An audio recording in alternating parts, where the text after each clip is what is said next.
जय श्री राम। स्वयं को खोजे की इस यात्रा में हमारा प्रसंग चल रहा है अद्भुत प्रसंग, यानी प्रभु श्री राम को वनवास नहीं होता तो पहले के दिए गए वरदान और श्रापों का क्या होता।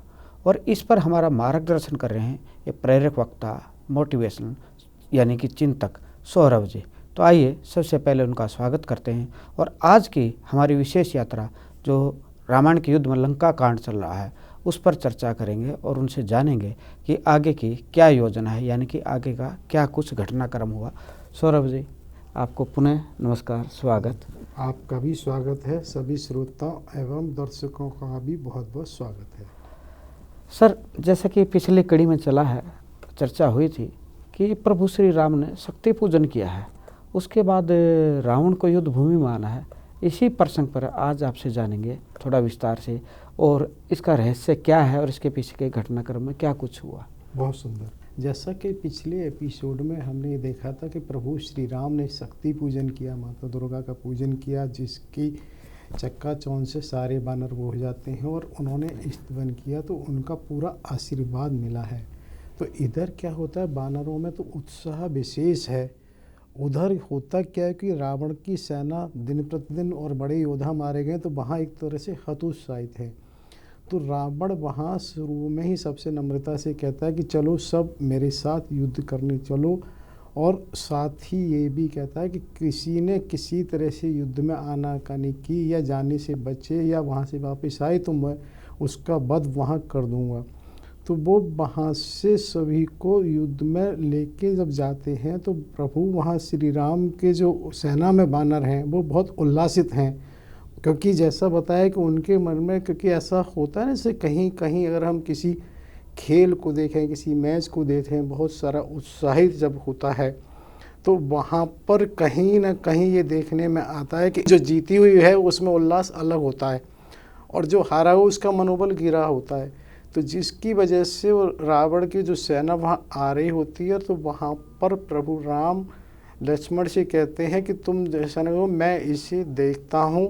और वो वहाँ पर क्या करते हैं, वो इस तरह से बाण वर्षा करते हैं कि कुछ इसमें आता है कि वो हनुमान जी के जो स्कंदारूढ़ कंदारूढ़ हो के एक तरह से चक्रवात जैसे होता है कि इस तरह बाण वर्षा करते हैं। उस चक्रवात को समझने के लिए हम ऐसे 1 मिनट सोच सकते हैं, जैसे कि कभी दीपावली वगैरह की आतिशबाजी हम छुटाते हैं तो एक चकई जैसे होती है, तो चकई की चारों तरफ निकलने वाली वो तो नज़र आती हैं, लेकिन कहीं चकई नज़र नहीं आती। तो इसी तरह से जो प्रभु उस पर वो कर रहे हैं बाण वर्षा, तो प्रभु और नहीं जाने ना ही जो हनुमान जी जिनके कंधे पे वो बैठे हुए वो इस तरह से घूम रहे हैं, वो जैसे कुम्हार का चक्र घूमता है, वो नज़र ही नहीं आता। तो उनके उस बाण वर्षा से बहुत सारे सैनिकों को रावण के उधर मारे जाते हैं, और उन मारे जाने वाले सैनिकों की वजह से वहाँ उसमें एक तरह से भगदड़ सी मचती है।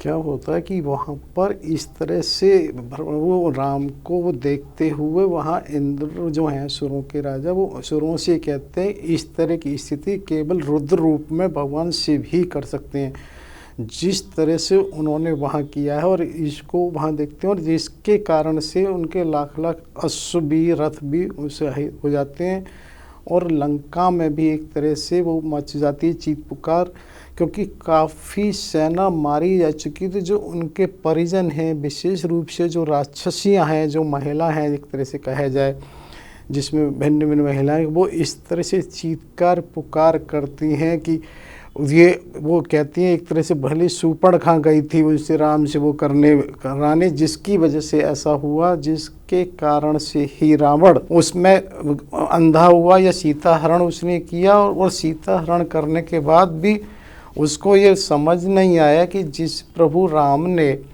जिनका विराट कवंद और बाली का वध कर दिया वो सामान्य नहीं है, उसकी समझ में नहीं आया। और उसको विभीषण ने समझाया तो भी नहीं समझ में आया, और अपने पुत्र इंद्रजीत का और भाई का एक तरह से कुंभकर्ण का महाकाय का वध हो गया, फिर भी उसको समझ में नहीं आया। अब तो इसको भी कोई बचाने वाला नहीं है, इस रावण का भी वध निश्चित है, इसकी मृत्यु निश्चित है। इस तरह से वो कर रहे हैं, और उन्हें लगता है इससे तो विभीषण ही कम से कम अच्छा था जो इसकी समझ में तो आ गया और उसने अपने को अलग कर लिया। और विभीषण को वहाँ अलग चले जाने की बात हो ना, उससे कहती हैं कि भाई विभीषण समझदार थे एक तरह से, क्योंकि उन्होंने अपने को युद्ध से भी अलग कर लिया और उसको भी समझाने की कोशिश की। तो इसमें सर मैं थोड़ा सा आगे की यात्रा तो ये जारी रखेंगे, इसमें कहता हूँ कि ये व्यक्ति को यानी कि आसपास के जो लोग थे वही रावण को भी उकसाने वाह मान रहे थे कि हम ये व्यक्ति को अंत में ही क्यों समझ में आता है कि नहीं, पहले से संकेत क्यों नहीं आता कि ये गलत है और हम जो करें गलत करें, इसका परिणाम जो है गलत ही आएगा हमारे पक्ष में। तो ये व्यक्ति को अंत में क्यों समझ में आता है? होता क्या है कि ये प्रभु की लीला है। अभी जब रावण वध के बाद हम रावणोपदेश में जाएंगे तो वहाँ ये चीज़ें समझ में आएंगी कि राजनीति उसे कहते हैं जिसकी जो चाल है ना समझ नहीं आती कि कौन हारा कौन जीता क्या होता है। जो रावण है, हमने बहुत बारी पहले भी बताया कि उसको 19 बार समझाया गया था, क्योंकि मंदोदरी ने भी 4 बार समझाया था, हनुमान जी ने भी समझाया था, सबसे पहले माता सीता ने समझाया, लेकिन वो वास्तव में उसका ऐसा निर्णय था जिसको वो ये मान रहा है कि वो सही दिशा में जा रहा है। जब सही दिशा में जाने वाले निर्णय को तो फिर बदलने का अर्थ ही नहीं होता। तो हम सबको और वो सबको ऐसा लग रहा है वो सही नहीं कर रहा है, लेकिन वास्तव में जो उसकी इच्छा थी सबका उद्धार कराना, वही तो कर रहा है वो। इसमें एक प्रसंग हो रहा है जो अक्सर चर्चा होती है, इस पर तर्क चलता है कि जब युद्ध ही होना था, रावण की मृत्यु निश्चित थी, तो फिर ये सब लीला क्यों थी कि पहले हनुमान जी को भेजना, फिर भी चलो अंत समय आ गया अंगद को भेजना शांति दूत बनाकर, तो ये फिर लीला क्यों, अगर वो होना ही है तो? इसलिए है क्योंकि किसी भी चीज़ को फर्स्ट और लास्ट नहीं किया जा सकता, एक प्रक्रिया होती है। जैसे हमने पहले भी आपको कहा था, आपने ही एक बार एक प्रश्न पूछा था कि वो अगर विदेश नीति से हम कैसे जोड़ते हैं, तो केवल ऐसा नहीं होता शुरुआत ही केवल राष्ट्राध्यक्षों से होती हो, एक प्रक्रिया होती है। और दूसरा उधर हमने वहाँ द्वापर में भी ये कहा था कि जो भगवान कृष्ण जी हैं उन्होंने महाभारत से पहले बराबर समझाने की कोशिश की, उसी तरह से यहाँ पर भी क्या होता है कि हनुमान जी जैसे गए थे, हनुमान जी ने भी जो उसका पुत्र अच्छे है उसका भी वहाँ वध किया जिसका होना जरूरी था, जिसके क्योंकि अंगद को उससे बहर था, उससे श्राप मिला हुआ था। तो हर लीला के पीछे कुछ न कुछ ऐसा जुड़ा हुआ होता है। प्रभु की लीला को तो घटित होने के बाद भी नहीं समझा जा सकता।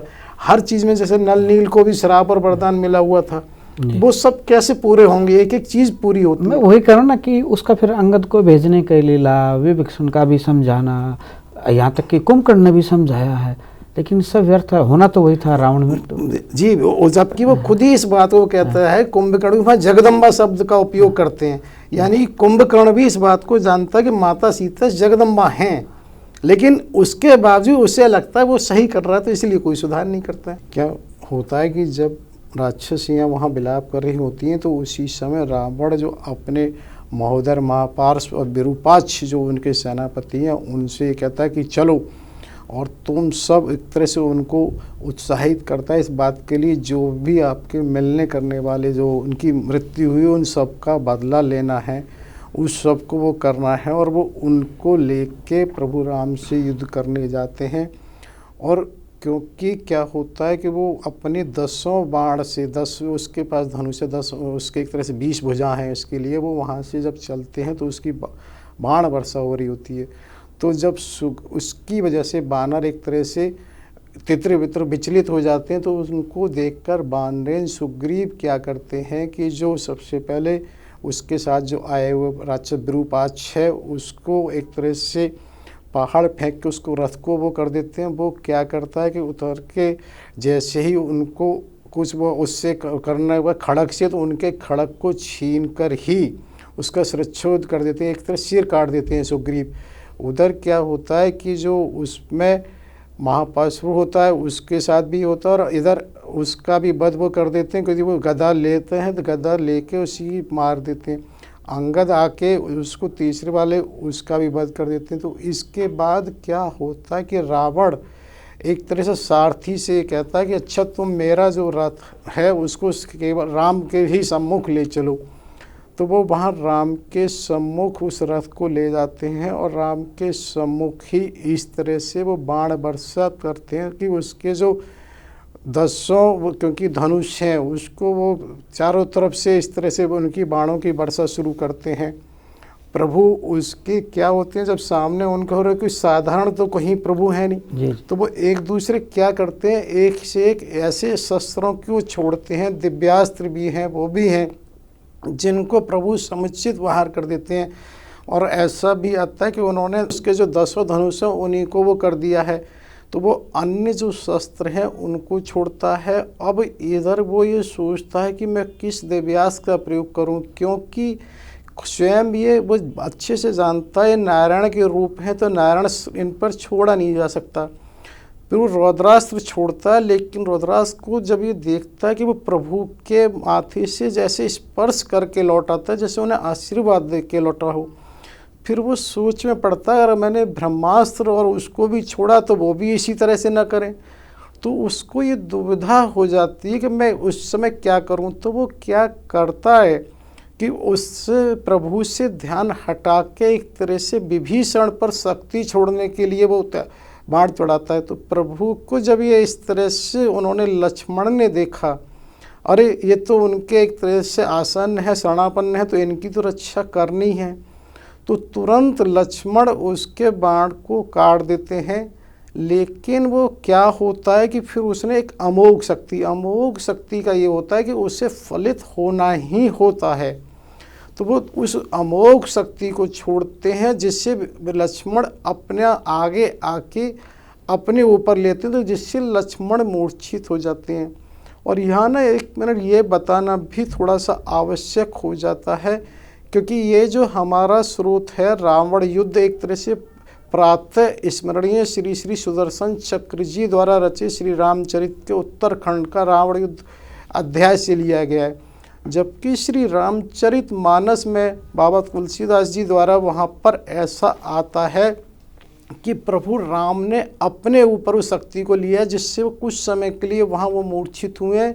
ऐसा भी आता है कि विभीषण ने फिर एक तरह से युद्ध किया है और उसे बड़ा जोश आ गया, अरे मेरे कारण मेरे प्रभु। तो उसके बाद वहाँ ऐसा आता है कि हनुमान जी वहाँ आते हैं, उनको विभीषण को देख के, क्योंकि ये तो सबको पता है विभीषण को तो हमें हर हालत में शरणापन्न है, उनकी सुरक्षा सबसे पूर्व है। तो हनुमान जी आते हैं और वहाँ ऐसा भी प्रसंग आता है कि हनुमान जी की जो पूँछ की वजह से वो ऊपर उड़ते हैं ना, तो वो उसकी पूँछ को पकड़ता है रावण, तो रावण को भी वो एक तरह से आकाश में ले जाते हैं और दोनों का युद्ध वहाँ चलता है। तो ये अनेक बार पहले भी हमने कहा प्रसंग बस कि हर कल्प की है, कि कहीं ये नहीं कहा जाएगा कि यही कथा उचित है, ये नहीं, अलग अलग कल्प के हिसाब से ऐसा रहा है। और यहाँ ये बताना भी है कि जब हम जिस की बता रहे हैं अध्याय रावण युद्ध से, तो वहाँ पर ऐसा होता है लक्ष्मण जी के लिए जब वो वानरों से कहते हैं कि लक्ष्मण का कल्याण हो, और वानरें से वो ये कहते हैं वानरों से तुम लक्ष्मण जी को घेर कर इनकी एक तरह से सहायता करो और इनका वो ले जाओ। तो यहाँ पर ये चीज़ महत्वपूर्ण हो जाती है कि प्रभु राम उनसे युद्ध कर रहे हैं रावण से, और वानर लक्ष्मण को लेके आ जाते हैं उधर दल में। तो वहाँ क्या होता है, जो सुषेण जो तारा के पिता हैं, जो पहले भी बताया था कि वो नागपाश के समय भी वो वहाँ से जब वो लाए थे क्षीर दधि से लाए थे अपनी, उसको उन्होंने उस वाली औषधि से सबका उपचार किया था, क्योंकि लक्ष्मण शक्ति के समय तो वो स्वयं भी एक तरह से मूर्छित हो गए थे, तो इसलिए संभव नहीं था। तो यहाँ पर वो ये कहते हैं हनुमान जी से कि हनुमान जी, क्योंकि लक्ष्मण शक्ति पर द्रोण पर्वत से जैसे वो लेके आए थे कि वो अभी क्योंकि पास में ही, और उसका जिक्र हमने एपिसोड नंबर 98 में बड़े विशेष किया था कि वर्तमान में भी ऐसा माना जाता है कि जिस जगह से वो आया था द्रोण पर्वत, वहाँ इस तरह से कटा हुआ पत्थर का निशान है, और रावण में जहाँ लंका में जो एक स्थान है जहाँ पर वो आज भी विराजमान माना जाता है शिला है, और वहाँ विशेष रूप से ये प्रमाणित इसलिए होता है कि वहाँ वो जो औषधि उस पर आज भी होती हैं वो कहीं और नहीं है लंका में। इसी तरह की जो उसका मटेरियल है, जो सामग्री है, वो भी वहाँ उपलब्ध नहीं है। तो ये कहने का सर कि हनुमान जी को वहाँ से लाने में कोई देर नहीं थी, तो हनुमान जी दोबारा से वहाँ से कुछ लेके आते हैं उससे औषधि, और सुषेण जी उसे सुंघाते हैं, तो वहाँ पर लक्ष्मण जी भी तुरंत वो हो जाते हैं सचेत। और ये बताने का यह है कि देखिए प्रभु की लीला ही तो है, कहाँ पर क्या कैसे करना है, क्योंकि यहाँ कोई ऐसी लीला नहीं है, तो लक्ष्मण जी भी तो हो जाते हैं। और लक्ष्मण जी जब चेतन हो जाते हैं तो लक्ष्मण जी वहाँ प्रभु राम के पास ही आते हैं और वहाँ पर आकर प्रभु राम से एक तरह से वो कहते हैं, तो राम जी उनसे कहते हैं नहीं तुम रहो, इसको मैं ही देखता हूँ। वहाँ पर प्रभु राम वो लक्ष्मण जी को एक तरह से मना कर देते हैं कि इसको मुझे ही देखने दो। मतलब वह यहाँ पर ये भी हुआ कि जैसे एक तरफ राम जी ने मना किया है तो रावण ने भी सबके साथ कुछ ज़्यादा देर, हम यही सुनते कि ज़्यादा देर युद्ध नहीं किया है, उनको बस संक्षेप में किया कि आप हट जाओ यहाँ से और हमारा राम जी से ही युद्ध करना है। हाँ जी। हाँ, इसके पीछे इसमें क्या होता है कि उसके बाद केवल द्वैरथी युद्ध होगा आगे। अच्छा। अभी वो दोबारा रावण फिर आएगा भी, यहाँ से जब जाता है तो वहाँ पर केवल 2 योद्धा रह जाएंगे और बाकी सब केवल एक तरह से दर्शक होते हैं। मतलब यहाँ के थोड़ी जिज्ञासा हो जाती है कि चलो और सभी योद्धा होगा तो रावण से युद्ध करना के श्रेय मिलता भी, हमें रावण से युद्ध लड़े या शायद हम ही हरा दे। रावण उन योद्धाओं से जबकि बदला ले सकता था, सुग्रीव से भी, हनुमान जी से भी युद्ध कर सकते थे, वो परिणाम तो एक अलग विषय है, तो उन्होंने हनुमान जी से भी ज़्यादा देर युद्ध नहीं किया, लक्ष्मण से भी नहीं किया, क्योंकि उसका भी उद्देश्य क्या है ना, उसका भी उद्देश्य सिर्फ ये प्रभु से ही उसका वो होना है मरण और प्रभु की शरण में जाना है। और वैसे भी वो अपना एक स्तर है, उसने कहीं अपने इस स्तर से कहीं नहीं किया, भाई मैं अपने से नीचे स्तर वालों से क्यों करूं। यानी कि आज के समय हमें सिखाता है रावण का ये प्रसंग कि अपने स्तर से नीचे वाला से युद्ध नहीं करना। नहीं जना, अभी उसके रावण उपदेश में बताएंगे, उसने बहुत अच्छा उपदेश दिया है कि मित्र से अधिक चुनाव हमें शत्रुता का करना है। तो उसमें चीज़ें और स्पष्ट करेंगे। अभी क्या होता है, लक्ष्मण जी के साथ ही विभीषण जी भी आते हैं और विभीषण जी ये कहते हैं प्रभु जो शत्रु है वो ऐसा सामान्य नहीं है, इसलिए आप पहले की तरह से हनुमान के एक तरह से कंधारूढ़ हो जाइए, उससे वो होगा। और क्योंकि जो शत्रु है वो रथ पर है, प्रभु ये कहते हैं किसी रथ से युद्ध नहीं जीता जाता, शौर्य धैर्य और उससे युद्ध जीता जाता है। क्या तुम्हें लगता है कि इसका रथ ऐसे ही बना रहेगा? कोई इसको, क्योंकि वो वहाँ पर इस तरह से भी वो उसके धनुष और उससे चला रहा होता है। तो यहाँ पर ये चीज़ महत्वपूर्ण है कि प्रभु क्या करते हैं कि उसको ना एक तरह से इतनी उग्र वो करते हैं, पैदल ही भले ही वो वहाँ से युद्ध कर रहे हैं, कि जो उसके ऊपर बाण वर्षा करते हैं। तो क्या होता है कि जो उससे जो उसका कवच है वो कवच एक तरह से टूट न कहीं घायल हो जाता है और उसके बाण हो जाते हैं। लेकिन क्योंकि वो रथ है तो रथ पे पहले से इस तरह की स्थिति की संभावना रहती है, उसे 2-4 क्षण ही ऐसे लगे, उसने तुरंत दूसरा कवच भी धारण कर लिया है और दूसरे धनुष भी ले लिए हैं। प्रभु उस पर फिर आक्रमण जब करते हैं तो ये देखते हैं कि जो अब की बार उसके जो एक तरह से अश्व है और रथ है उसका भी वो कर देते हैं समाप्त।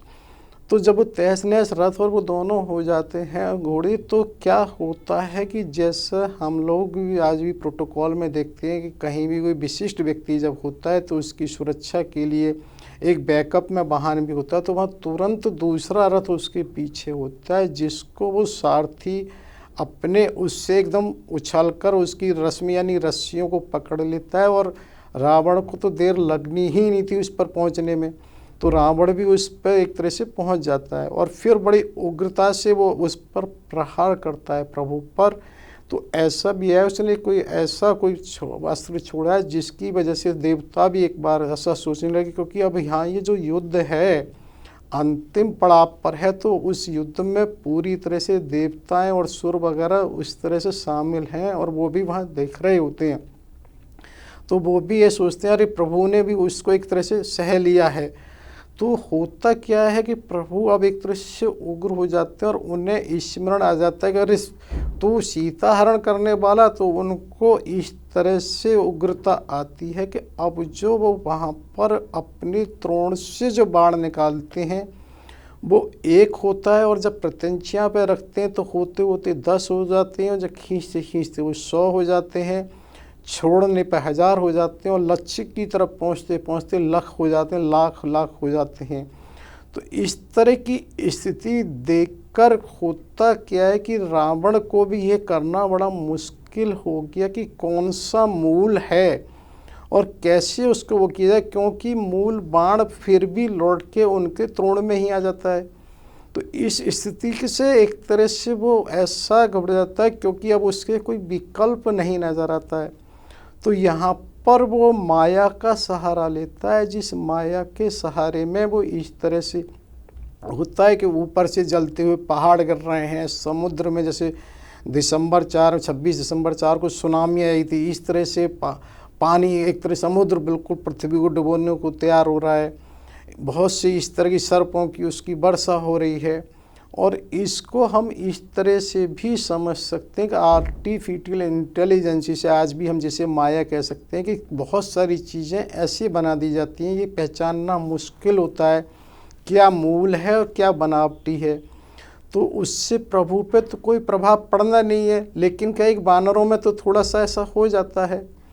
तो यहाँ एक चीज़ ये भी है कि क्या ये वास्तव में माया इस तरह से हो सकती है, क्योंकि एक चीज़ आपने तो बहुत संतों का सानिध्य रहा है, सुना होगा, ऐसे ऐसे विलक्षण संत हुए हैं कि वो कहते हैं बहुत कुछ संभव है। हमने कहीं ऐसा सुना है जैसे कि संतों को वास्तव में इस तरह की सिद्धि और वो रहती है। मैं एक प्रसंग थोड़ा सा बताता हूँ भाई। कभी हमने सुना है वो इसका उपयोग ठाकुर जी सिर्फ लीला कराने के लिए करते हैं, मजबूरी बस।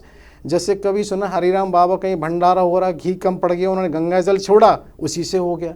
और तो और एक चीज़ मुझे और प्रसंग ध्यान आता है, वर्तमान में मथुरा वृंदावन रोड पर क्या होता है, लीलानाथ ठाकुर के नाम से पागल बाबा का एक मंदिर बना हुआ है, जिसको सन 70-80 के बीच में वो बनाया गया था। तो उस समय क्या होता था, सीमेंट वगैरह पे बड़ा वो था, एक तरह से परमिट वाली स्थिति थी कि जिसको सहज नहीं था। अन्य चीज़ें भी थी। तो वो क्या होता था, जब भी ट्रक आते थे, मुझे स्मरण आ रहा था, वो चेकिंग में होते थे, तो जब वो चेक करते थे कुछ और निकलता था और आता कुछ और था। तो ये ऐसा नहीं है, ये सिद्धियां हमारे यहाँ थी, हैं और आगे भी रहेंगी, लेकिन जन प्राय में नहीं आ पाती हैं, क्योंकि उसका उद्देश्य उन्हें अपने को प्रमाणित करना नहीं है। ये तो प्रभु की लीला होती है, जो इस तरह से वो संतों को आपने कही लीला ही होती है। मतलब एक हमने भी सुना कि हमारे दादाजी के सुनाते थे, और जब फौज में थे तो कोई बरगद का पेड़ था उस समय पे, और किसी संत का लगा, उसके मतलब कोई पत्ते नहीं गिन पाता था, मतलब कम या ज़्यादा होते ही होते थे। ऐसे जैसे आपने भंडारे की, ये अनेकों संत लीला हैं कि वो कभी भंडारा कम पड़ा, किसी ने पानी से लिया, किसी ने घी से, मतलब पूर्ण भंडारे कराए। तो यहाँ पे इसी से जुड़ा हुआ मैं प्रसंग ले रहा हूँ, रावण और राम जी का।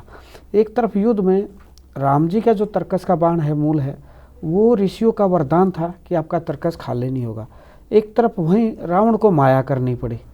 दोनों में माया इसलिए करनी पड़ी ना, उस पर कोई विकल्प नहीं है, क्योंकि अब वो एक तरह से हो क्या रहा है, शारीरिक भी अकेला है, मानसिक भी अकेला है, क्योंकि अब उसके पास कोई नहीं है। तो वो इन स्थितियों, तो उसने फिर एक और भी माया को रचित की। उसने अब की माया में क्या किया कि इस तरह से देखा कि अनेका एक हनुमान बना दिए, जो पर्वत लेके प्रभु राम के ऊपर टूट पड़े। उन्होंने बहुत से ऐसे राम बना दिए जो बानरों पे ही टूट रहे हैं।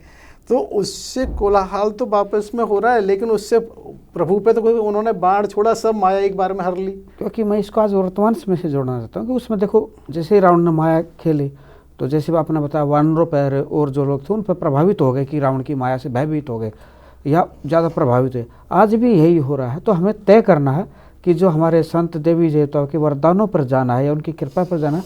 तो आजकल कुछ माया भी हो रहे हैं, जैसे अपने कैल में भी संत बैठे हैं कि उनकी तरफ जाना है। बहुत लोग माया खेल रहे हैं आज के समय पे, ये हमें समझना आज के समय से। होता क्या है कि यहाँ पर सबसे मूल बात है, व्यक्ति को स्वयं को ही खोजना होगा। ऐसा कभी ना हुआ कि माया ना रही हो, क्योंकि माया भी तो प्रभु की ही एक तरह से दासी है।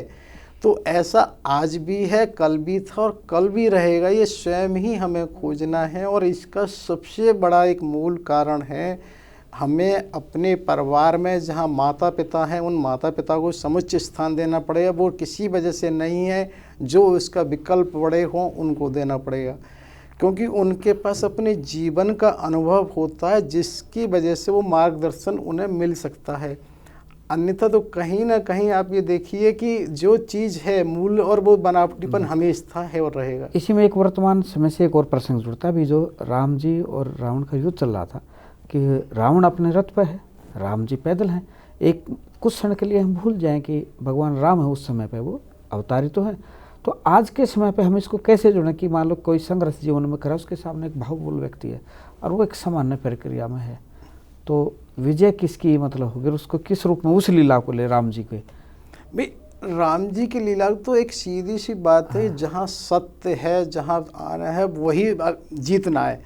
क्योंकि नहीं, आपने कहा था ना कि राम जी ने कहा, जब उनसे कहा भी विभीषण ने कि प्रभु जी ये तो रथ पर सवार है, आप पैदल हैं, तो आप हनुमान जी के कंधों पर हैं। तो जब राम जी ने कहा कि नहीं, क्या ये हमेशा रहेगा इसका, वो वाक्य के मतलब बहुत बड़ा मतलब मायने रखता है आज के समय। इसीलिए कहा उन्हें तो दिख रहा है रथ तो कोई मायने रखता मेरे लिए, रथ तो इसका उन्होंने तो फिर ध्वस्त किया ही है ना, तो तभी से उसने दूसरा रथ लिया है। उसके बावजूद जब प्रभु ने इस तरह से उस पर हमला किया तो उससे वो परेशान हो जाता, और जिसके कारण से ही तो उससे माया करनी पड़ी है। और माया करने के बाद जब प्रभु उसको और बाढ़ छोड़ते हैं तो वो होता क्या है कि इस तरह से घायल हो जाता है कि अब उसके जो बाण है ना, लक्ष्य, वो भी इधर उधर भटक रहे हैं। वो इस तरह की स्थिति में आ जाता है, उसका धनुष छूट रहा है, धनुष भी उसका। तो होता क्या है, जो सारथी है वो उसी समय निर्णय लेता है और वो वहाँ से रथ को मोड़ देता है।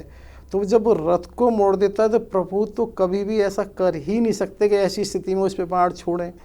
तो वो होता क्या है कि लंका की ओर जब वो आता है, तो लंका की ओर आने पर जब वो सचेत होता है तो वो सारथी को एक तरह से डांटता है कि तूने मूर्ख है और तूने ऐसा किया कि उत्कोच, यानी कि किसी उसके लालच में, लोभ में, रिश्वत में, घूस में, एक तरह से शत्रु के तूने ऐसा किया।